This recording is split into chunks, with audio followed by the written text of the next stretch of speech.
¿Sabías que existe un pecado que Dios no perdona? Así es. El Padre Pío, uno de los grandes santos de la Iglesia Católica, dejó una advertencia clara: hay un pecado que puede llevar a la condena eterna. Puede parecer impactante, pero la realidad es que muchas personas caminan por ahí, creyendo que todo puede ser perdonado, sin entender el verdadero significado del arrepentimiento. Este pecado no es cualquier falla. Es profundo, lleno de raíces espirituales que, si no se arrancan, pueden llevar a una persona a alejarse de Dios para siempre. Pero ¿cuál es ese pecado? Y lo más importante, ¿cómo evitarlo? ¿Estás preparado para entender esta enseñanza transformadora? La misericordia de Dios es un océano sin fin, pero hasta el mar más vasto tiene márgenes que no se pueden cruzar. Muchos se consuelan con la idea de un Dios que perdona todo, olvidando que el arrepentimiento es la clave que abre esa puerta. El Padre Pío fue categórico al afirmar que Dios no puede perdonar un corazón que se niega a arrepentirse. Esto no significa que el amor divino tenga un límite, sino que el orgullo humano puede crear barreras infranqueables. Después de todo, ¿cómo puede haber perdón sin el sincero deseo de cambiar? El mayor enemigo del pecador no es la severidad de Dios, sino su propia resistencia a la transformación. Hay quienes viven acumulando errores, convencidos de que, en el último instante, bastará una oración apresurada para escapar del juicio divino. Pero el arrepentimiento no es una formalidad vacía. Un corazón endurecido no se quebranta de la noche a la mañana, y quien siempre pospone su conversión corre el riesgo de no encontrar más tiempo para hacerlo. El perdón divino está siempre disponible, pero debe ser acogido con sinceridad. La verdad es que nadie engaña a Dios, aunque muchos intenten negociar con Él. Hay quienes hacen promesas en la aflicción y las olvidan en la bonanza, como si el Creador fuera alguien con quien se puede negociar. La misericordia de Dios es infinita, pero no puede imponerse a quien la rechaza. Si un enfermo rechaza el medicamento, ¿puede culpar al médico por el agravamiento de su enfermedad? El corazón debe estar dispuesto a abrirse, y ahí es donde el orgullo se convierte en un gran obstáculo. Pero, ¿cómo saber si ese orgullo ya se apoderó del alma? El orgullo es un veneno sutil, que se disfraza de autosuficiencia y convence al corazón de que no necesita a Dios. El mayor obstáculo al perdón no es el tamaño del pecado, sino la negativa a reconocerlo. Hay personas que se consideran demasiado justas como para necesitar arrepentimiento, como si su moralidad personal fuera suficiente para garantizar el favor divino. Pero la Biblia enseña que todos hemos pecado y carecemos de la gracia de Dios. Y si incluso los santos reconocían su pequeñez ante el Señor, ¿qué dirá aquel que insiste en justificarse? El orgullo espiritual ciega, endurece y aleja al alma del arrepentimiento genuino. Hace que la persona compare sus errores con los de los demás, siempre encontrando justificaciones para no cambiar. Al menos no soy como fulano, dicen algunos, ignorando que Dios no juzga en comparación, sino por la verdad del corazón. El pecador orgulloso no ve la necesidad de corregir sus caminos porque cree que ya está en un nivel aceptable. Pero, ¿realmente se preocuparía un corazón quebrantado por compararse con los demás en lugar de buscar transformación? El peligro de este orgullo es que nos hace sentirnos espiritualmente seguros mientras caminamos hacia la ruina. La historia está llena de ejemplos de religiosos que cayeron no por falta de conocimiento, sino por exceso de confianza en sí mismos. Judas estuvo al lado de Cristo, escuchó sus enseñanzas y vio sus milagros, pero su soberbia le impidió humillarse y buscar el perdón. Lo mismo ocurre con quienes creen que pueden llevar una vida sin arrepentimiento y, en el último momento, intentar engañar a Dios con palabras vacías. Pero, ¿acaso el Señor no conoce el corazón de cada uno? Había un político influyente que creía que su posición y poder le garantizaban favores incluso en el mundo espiritual. Iba a la iglesia, hacía donaciones y hablaba sobre fe y moralidad, pero su vida en los bastidores estaba marcada por promesas rotas y acuerdos dudosos. En una ocasión, fue a ver al Padre Pío, convencido de que podría conquistar su aprobación con palabras bonitas. Sin embargo, el santo fraile le miró a los ojos y le reveló lo que nadie más se atrevía a decir: su fe era solo fachada, y sus promesas a Dios no eran más que un juego de intereses. Ante esa verdad cortante, el político se rió, diciendo que Dios sabía que él era un hombre ocupado y que, al final, todo se resolvería. Pero la mirada del Padre Pío permaneció firme. Dios no se deja engañar, le dijo, y un corazón que vive de engaños solo cosecha ilusión. El hombre intentó argumentar, alegando que hacía muchas buenas acciones y que, en el momento adecuado, pondría en orden sus cuentas con Dios. Pero en el fondo, sabía que posponía su propia conversión, creyendo que tendría tiempo de sobra para cambiar. La vida, sin embargo, no respeta agendas humanas. Años después, al enfrentar una grave enfermedad, ese político finalmente se dio cuenta del peso de sus elecciones. Ahora, el poder ya no le servía, y las promesas no cumplidas volvían a su mente como acusaciones. Fue entonces cuando, en medio del dolor, su arrepentimiento se volvió genuino. Ya no buscaba solo escapar de las consecuencias, sino que sentía, por primera vez, el deseo sincero de cambiar. Pero, ¿por qué esperar tanto para reconocer lo obvio? ¿Cuántos no viven engañándose a sí mismos, creyendo que siempre habrá un mañana para arreglar lo que se rompe hoy? No todo pecado tiene el mismo peso, y no todo arrepentimiento es verdadero. Hay errores que se cometen por ignorancia, pero hay aquellos que llevan un agravante, la plena conciencia de lo que se está haciendo. Cuando alguien peca sabiendo exactamente la gravedad de su acción, ya no puede alegar inocencia. Es como un juez que conoce la ley, pero elige desrespetarla deliberadamente. La Biblia muestra que Dios es justo, pero también exige rectitud de aquellos que conocen la verdad. ¿Y qué pasa cuando la persona insiste en desafiar esta verdad? La persistencia deliberada en el error es otro factor que hace que un pecado sea más difícil de perdonar. Hay quienes piden perdón de boca, pero en el fondo ya planean repetir la misma transgresión. Eso no es arrepentimiento, solo es miedo a las consecuencias. Dios ve el corazón, no las palabras ensayadas. Un ladrón que confiesa su crimen, pero ya tiene otro robo en mente, no se ha arrepentido de verdad. Lo mismo ocurre en la vida espiritual, pedir perdón sin intención de cambiar es como intentar apagar un incendio echando más gasolina. Pero quizás el mayor obstáculo al perdón sea el orgullo.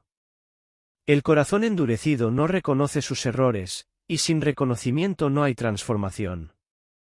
El problema no es que Dios no quiera perdonar, sino que la persona no quiere ser perdonada de verdad, porque eso requeriría un cambio.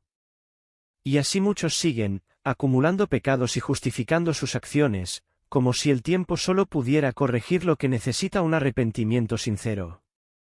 Pero, ¿acaso hay algo más peligroso que creer que se puede engañar a Dios mismo? Hay personas que, al ser confrontadas con sus errores, no se arrepienten, solo intentan justificarlos. Siempre tienen una explicación lista para sus fallos, la culpa es del pasado, de las circunstancias o de los demás. Este comportamiento es peligroso porque impide cualquier cambio real. Cuando alguien pasa más tiempo defendiendo sus pecados que intentando superarlos, el corazón se va cerrando para Dios. ¿Y qué pasa con algo que se endurece demasiado? Se vuelve incapaz de ser moldeado. Otro signo claro de un corazón resistente al arrepentimiento es la constante comparación con los pecados ajenos. Quien se niega a cambiar, muchas veces lo hace buscando excusas. Pero fulano hizo algo peor, al menos yo no soy tan malo como tal. Esta mentalidad impide el crecimiento espiritual. Dios no mide la santidad de alguien por el error del otro, sino por la transformación interior. Es como un estudiante que, en lugar de estudiar, pasa el tiempo diciendo que sus compañeros son peores. Al final, quien pierde es él mismo. Además, hay quienes tratan las promesas hechas a Dios como meras negociaciones. Dicen que van a cambiar, pero siempre lo posponen indefinidamente. Siempre hay un después, un más tarde, un cuando tenga tiempo. Este constante retraso del arrepentimiento muestra que, en el fondo, el cambio no es una prioridad. Pero, ¿será que siempre estará disponible el tiempo? ¿Y si Dios llamara a esa persona hoy, estaría preparada? El mañana no le pertenece a nadie, y la procrastinación espiritual puede ser la mayor trampa de todas. El verdadero arrepentimiento no es solo sentir remordimiento o miedo a las consecuencias, sino tener un dolor sincero por el pecado. El Padre Pío enseñaba que quien realmente se arrepiente no lamenta solo el castigo que puede venir, sino la herida que causó a Dios mismo. Es la diferencia entre un hijo que llora porque fue atrapado y aquel que llora porque decepcionó a su padre. En el fondo, la transformación comienza cuando la persona se da cuenta de que el pecado no es solo un error técnico, sino una ruptura en la relación con Dios. Pero no basta con sentir ese dolor, hay que actuar. Un arrepentimiento verdadero viene acompañado de pasos concretos para reparar el daño. Si alguien mintió, debe buscar la verdad. Si robó, debe restituir. Si vivió en el orgullo, debe buscar humildad. El cristianismo no enseña solo a confesar los pecados, sino a apartarse de ellos. El Padre Pío solía decir que, sin cambio, el arrepentimiento no pasa de ser palabras vacías. Y las palabras vacías no mueven el corazón de Dios. La humildad es la base de todo. Quien piensa que puede arrepentirse sin necesitar la gracia divina, solo se está engañando a sí mismo. La verdadera conversión no es un evento aislado, sino un proceso continuo. Todos los días hay algo que corregir, un pecado que vencer, una virtud que desarrollar. Lo que el Padre Pío enseñaba no era un arrepentimiento pasajero, sino una transformación real. Al fin y al cabo, ¿de qué sirve pedir perdón si al día siguiente la vida sigue igual? El arrepentimiento es la puerta, pero el cambio es el camino. La oración no es solo un acto de devoción, sino una verdadera batalla en el mundo espiritual. Muchos cristianos subestiman el impacto de sus oraciones, pero la Biblia muestra que, cuando alguien se arrodilla en oración, el cielo se mueve. Hay guerras invisibles librándose, y cada oración sincera es un arma contra las tinieblas. El Padre Pío decía que la oración es la llave que abre el corazón de Dios, al mismo tiempo, cierra las puertas a los ataques del enemigo. Orar no es un ritual vacío, es un acto de guerra espiritual. Orar en la madrugada, especialmente a las 3:30, tiene un poder aún mayor. Este horario es un momento de profundo silencio, cuando el mundo duerme, pero el espíritu despierta. Es cuando la voz de Dios puede ser escuchada sin las distracciones del día. Muchos testifican que, al orar en este periodo, sienten una paz diferente, una mayor claridad en las decisiones y una fuerza renovada para enfrentar los desafíos. Y tiene sentido, mientras la mayoría descansa, aquellos que vigilan en oración reciben revelaciones y fortalecimiento espiritual. La oración en la madrugada también desestabiliza al enemigo. Si el mal actúa en las tinieblas, imagina el impacto de alguien que decide levantarse exactamente en ese momento para buscar la luz. El diablo quiere que los cristianos duerman espiritualmente, pero cuando alguien decide posicionarse y clamar, se rompe algo en el mundo espiritual. Orar de madrugada no es solo un sacrificio, es una estrategia. Y quien entiende este principio nunca más verá la oración como una simple rutina. Desde tiempos antiguos, la madrugada ha sido el escenario de grandes encuentros entre Dios y aquellos que lo buscaban. Jacob, por ejemplo, luchó con un ángel toda la noche y solo recibió su bendición al amanecer, Génesis 32, 24-26. Este episodio muestra que la oración persistente, especialmente en el silencio de la madrugada, puede traer transformaciones profundas. Jacob entró en esa lucha como un hombre engañador, pero salió como Israel, un príncipe de Dios. Eso demuestra que orar a esa hora no es solo un acto de fe, sino un punto de inflexión en la vida de quien busca la presencia divina. Jesucristo también tenía el hábito de retirarse para orar en la madrugada.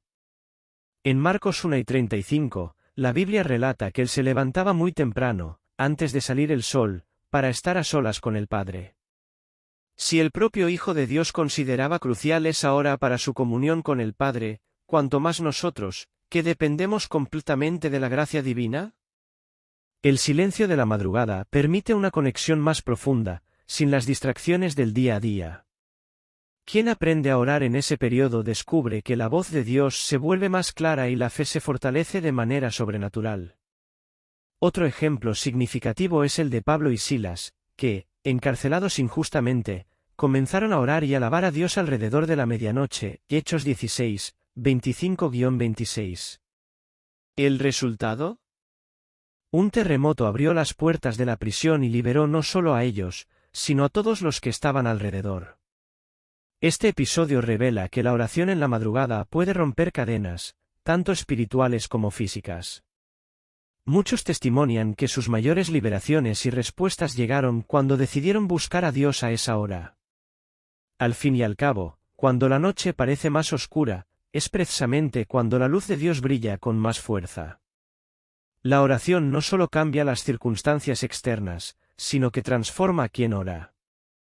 Muchos buscan a Dios para resolver problemas, pero descubren algo aún mayor, un cambio interno que afecta toda su vida. Orar en la madrugada, especialmente de forma constante, desarrolla disciplina, fortalece la fe y genera una sensación profunda de paz. Quien empieza a practicarlo nota que su mente se enfoca más, sus emociones se equilibran y su espíritu se vuelve más sensible a la voz de Dios. No es solo un hábito devocional, es un camino de renovación diaria. Además, la oración en ese horario trae claridad espiritual. Las decisiones de la vida no siempre son fáciles, y muchas veces la mente está tan llena de ruidos que la dirección de Dios pasa desapercibida. Pero en la madrugada, cuando todo está en silencio, la comunión se hace más profunda y las respuestas se hacen más evidentes. Muchos líderes espirituales y siervos fieles testifican que sus mayores revelaciones y direcciones vinieron durante oraciones en ese periodo. Es como si Dios eligiera a los que vigilan para compartir secretos del cielo. Otro impacto poderoso de la oración en la madrugada es el fortalecimiento contra las tentaciones. Cuando el espíritu está despierto, la carne pierde fuerza. Muchos que luchan contra malos hábitos o sentimientos destructivos encuentran en la oración nocturna una fortaleza espiritual. El deseo por el pecado disminuye, la sensibilidad al Espíritu Santo aumenta y el caminar cristiano se vuelve más firme. Quien experimenta este nivel de transformación nunca más ve la oración como un simple ritual, sino como una herramienta de crecimiento personal y espiritual. Mucha gente siente un deseo sincero de orar en la madrugada, pero cuando suena el despertador, la pereza habla más alto. Eso es normal, pero no puede ser una excusa para rendirse. Crear este hábito exige estrategia. Comienza ajustando tu rutina, duerme más temprano y evita distracciones antes de acostarte. Si te cuesta levantarte, pon el despertador lejos de la cama, obligándote a levantarte para apagarlo. Además, ten un propósito claro para cada oración. Saber lo que vas a buscar en Dios hace mucho más fácil resistir al sueño y perseverar en ese compromiso espiritual. Otra estrategia es no comenzar con metas irreales. Si nunca has orado en la madrugada, no intentes estar una hora entera en oración el primer día. Comienza con 10 minutos y aumenta gradualmente. Lo importante es crear constancia. También puedes usar métodos que faciliten la concentración, como leer un pasaje de la Biblia antes de comenzar o anotar motivos de oración para mantener el enfoque. La persistencia transforma el esfuerzo inicial en un placer genuino. Con el tiempo, despertar para orar deja de ser una carga y se convierte en un privilegio. Recuerda que hay una batalla espiritual en curso.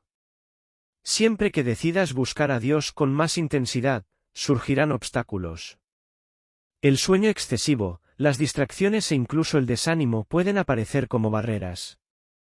Pero la solución está en la determinación. Haz un compromiso con Dios y contigo mismo. Coloca recordatorios visibles en tu habitación, comparte el desafío con un amigo de fe para rendir cuentas y celebra cada victoria. Quien vence la pereza y persiste en la oración de madrugada descubre un nivel de intimidad con Dios que pocos experimentan. En la espiritualidad cristiana, las horas del día tienen significados profundos. Desde los tiempos bíblicos, ciertos momentos fueron separados para la oración y la búsqueda de Dios. La tercera hora, 9 de la mañana, era la hora del derramamiento del Espíritu Santo en Pentecostés, Hechos 2 y 15. La sexta hora, mediodía, fue cuando la oscuridad cubrió la tierra durante la crucifixión de Jesús, Mateo 27, 45. La novena hora, 3 de la tarde, era el momento de la muerte de Cristo y también la hora en que Pedro y Juan subían al templo a orar, Hechos 3, 1. Cada uno de estos periodos tenía un significado profético y espiritual. ¿Pero qué pasa con la madrugada? En la tradición cristiana, la cuarta vigilia de la noche, entre las 3 y las 6 de la mañana, siempre se ha visto como un momento de gran movimiento espiritual. Fue en ese periodo cuando Jesús caminó sobre las aguas para socorrer a sus discípulos, Mateo 2 y 25. Muchos estudiosos creen que ese es un tiempo de guerra espiritual intensa, porque es cuando el mundo está en profundo silencio y las fuerzas de las tinieblas intentan actuar con más fuerza. Orar a las 3:30 de la mañana, por lo tanto, es como tomar posición en medio de una batalla invisible, clamando para que la luz de Cristo prevalezca. Además, la madrugada simboliza un nuevo comienzo. El Salmo 30:5 dice que el llanto puede durar una noche, pero la alegría viene por la mañana. Buscar a Dios en ese horario representa la fe en la renovación, la esperanza de un día transformado por la gracia divina.